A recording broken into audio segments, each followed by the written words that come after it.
Hey YouTube, today I'm going to be showing you guys how I installed my quick release and also how to get rid of your airbag light. It's pretty straightforward. You remove 3 bolts, the plastics come off, covers, and then you remove the nut, the steering wheel comes out. And I do recommend you guys pull the battery because you will be messing with the airbag connector.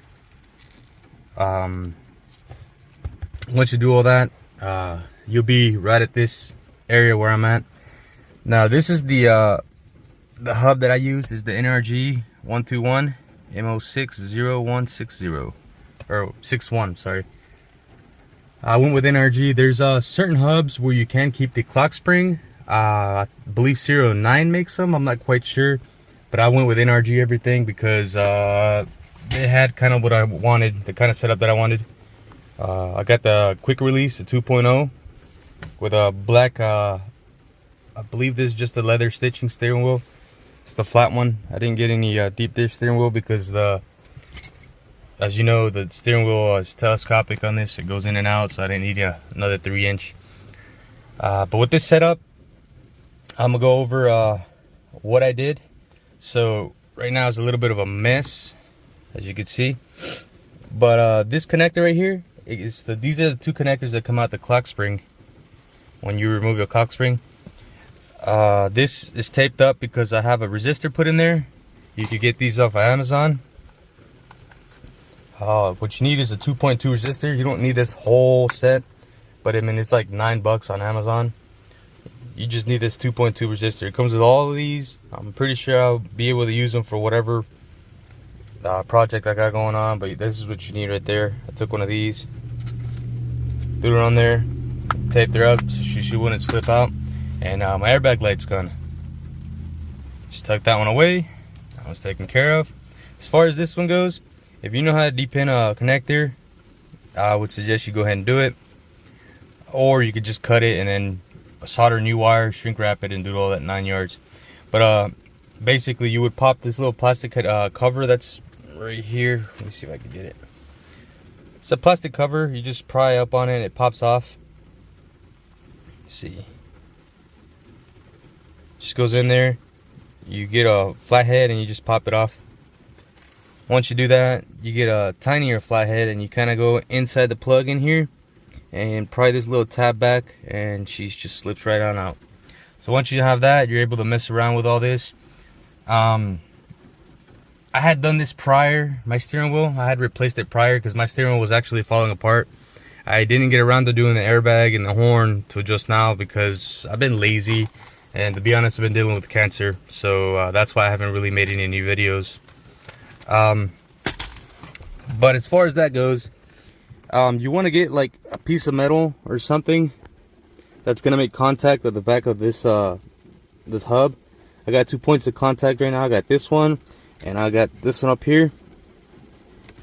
Let's see if I can give you a better shot in there. So what's going on? Yeah. So what this metal is basically what came with the steering, the quick release.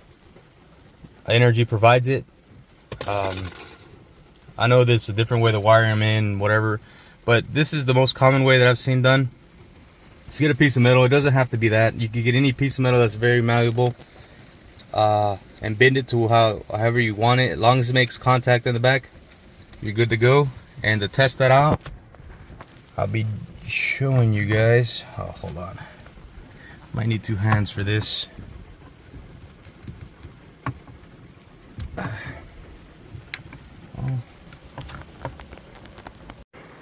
All right, we're back.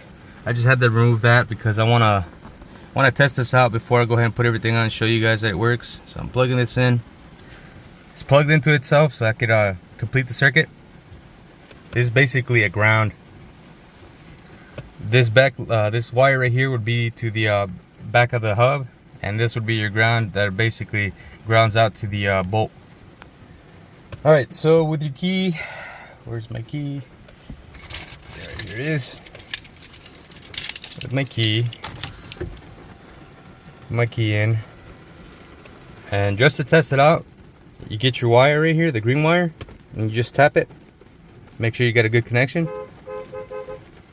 So I see that works very well, which means circuit's complete. So I'm gonna hook up my this portion of my quick release. Here's the part number if you guys want to get the same quick release that I got. I like green. I don't know if you guys like green, but you basically just plug this yellow wire into this one. This yellow wire to that one, and this black one to this one.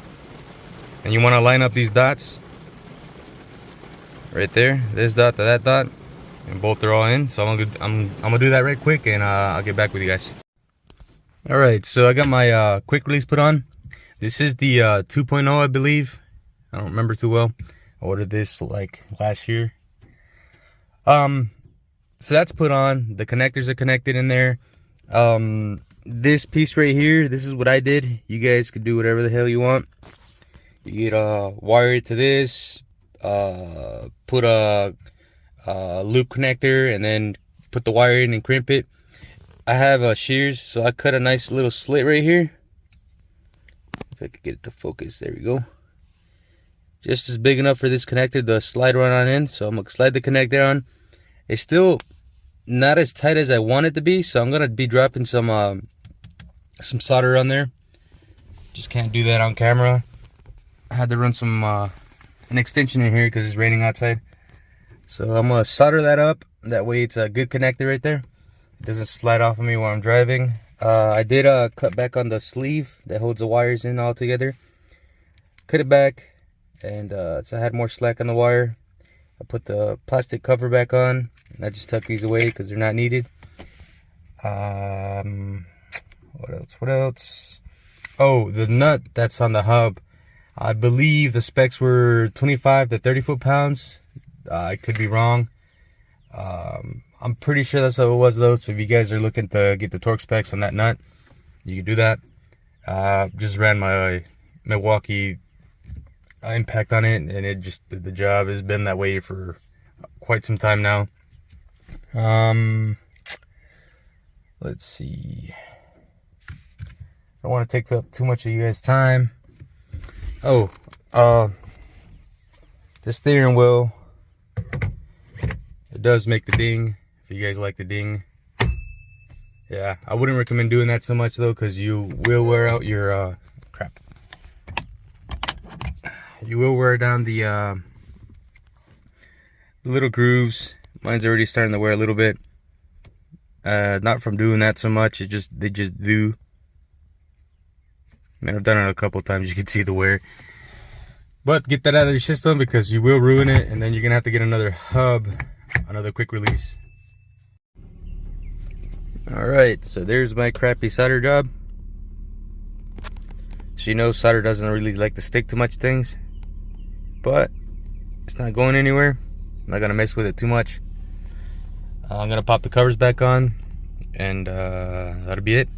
Now, as you can see, I have no airbag light on. I believe it's normally underneath the open door. But yeah, I'm working on getting rid of all these lights. The next light that I'll be working on is the windshield washer light. It says it is low, but I think it's just the float that's wrong, which I have another float right here. Just pop that out and pop the new one in, and it should be good to go. This is a very old car. It has a crap ton of miles. I swapped the engine out. So engine's I think it was at 160,000 miles on this thing. It's like 300 and something. But miles don't scare me. Only thing I think that is wrong with the check engine light is the O2 sensor downstream. I'll be working on that soon. I just gotta order an O2 sensor for this car. But yeah, let's test it out for you guys. Once again, just make sure that I got a good connection. That's it. She is done. Thank you for watching my video. Like and subscribe. I really appreciate it.